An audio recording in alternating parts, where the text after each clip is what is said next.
today I'll be teaching you guys how to make your own hand soap because mine has already finished after using it for 3 months plus. So it's time I make a new batch, and I'm thinking like to share with you guys my recipe for making the hand soap, because I have members who come to me like saying, my husband say that I bought the Thieves Foaming Hand Soap, it's too expensive, like versus if you're going to buy like from the grocery store, it's like so cheap, right? Like less than $10 you can get a hand soap. So that's why I'm thinking that maybe I can teach you guys how to make your own hand soap that is free from chemicals, and you get the benefits of your favorite Thieves essential oil as well. So without further ado, let's get started. So let's go to the ingredients. The very first thing that we need is a foaming pump. Okay, so this is a foam pump. You can get this from Muji or Daiso. I myself prefer the Muji foam pumps because the quality is of a better quality, and it's actually PET grade.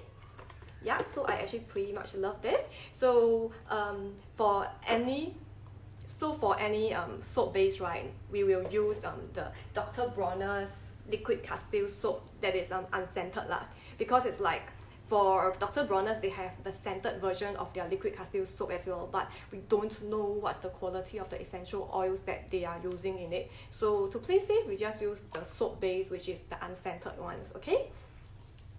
And of course, for Thieves hand soap, right, you need Thieves essential oil.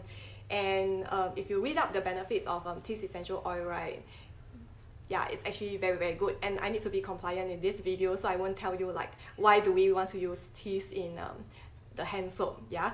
But just note that those commercial ones that you buy, especially those antibacterial ones, right, can be very, very harsh on the skin because they have very, very harsh chemicals in them, and when you wash your hands, maybe your skin will crack or get very, very dry and irritated. So this formula, so far we have used it in my family like for years already. It's actually good, okay? So let's get started. First things first, you want to fill this foam bottle with 1/4 of the soap base, which is the liquid castile soap. So I'll just fill it up like about 1/4 of it. Just squeeze. So normally when I buy the soap base, right, I will buy like the large, super large version of it. But if you want to do like a trial, you can buy a smaller version, and if you love it, right, you can just restock it. Because this one, right, I used to use this to DIY my own facial foam as well lah, and it works really good, especially when I have really sensitive skin. So actually when you are doing your own facial foam, right, this is like the same recipe as well. So 1/4 of Dr. Bronner's liquid castile soap in here, and just fill the rest of it with water. So I'm using filtered water.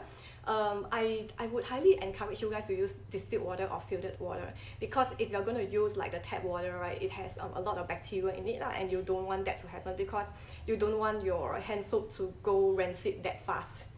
So just fill it up with water.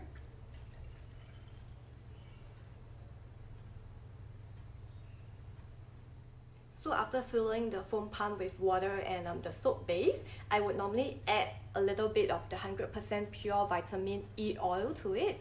You can buy this brand. This is actually very affordable. If not, you can just go to the supplement shop like GNC, where they sell the vitamin E supplements, the capsule form. You can just maybe take 1 capsule of it and then just poke it and squeeze out the vitamin E and put it like into your foam pump as well. So vitamin E acts as a natural preservative.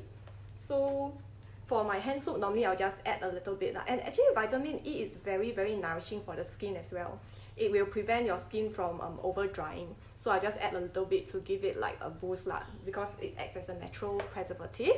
And if I'm going to make like my own facial wash, right, this proportion is just nice, and I'll add like more vitamin E for the extra nourishment, because the liquid castile soap base, right, can be a little drying for the face lah.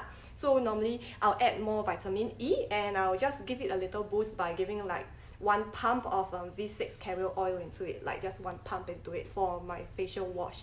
But for hand soap, normally I wouldn't be like using so many things for the hand soap lah, because it's just for washing hands, right? So after I have the base ready, I'll add in my selected essential oil. So if you love lavender, you can add like 10 drops of lavender to it. But for me, I'll just add 10 drops of Thieves, because I really love Thieves.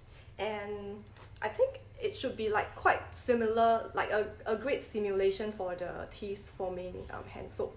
So just add about 10 drops of teas into it, and you'll get the flavor ready.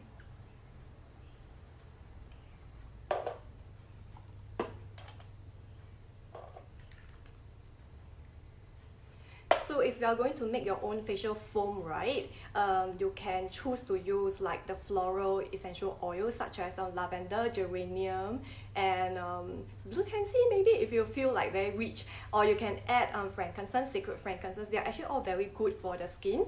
And you can add sandalwood as well. Yeah. So for hand soap, normally I'll just use teas. Okay. Yeah. So after you have added all your ingredients, just make sure you screw the cap on tightly and then just give it a good shake. See? So everything is like blending really well. And when you press it out, right, there will be foam lah. See? It's like fluffy foam. It's very dense. So this is actually really good enough just to wash your hands, and then it's good to keep your hands clean and away from all the unwanted stuff. Okay? So that's all for my sharing today. I hope you guys benefited from it. And if you need help like where to buy the liquid castile soap or even the vitamin E oil, I'll leave down the links in the video description. Okay? Bye!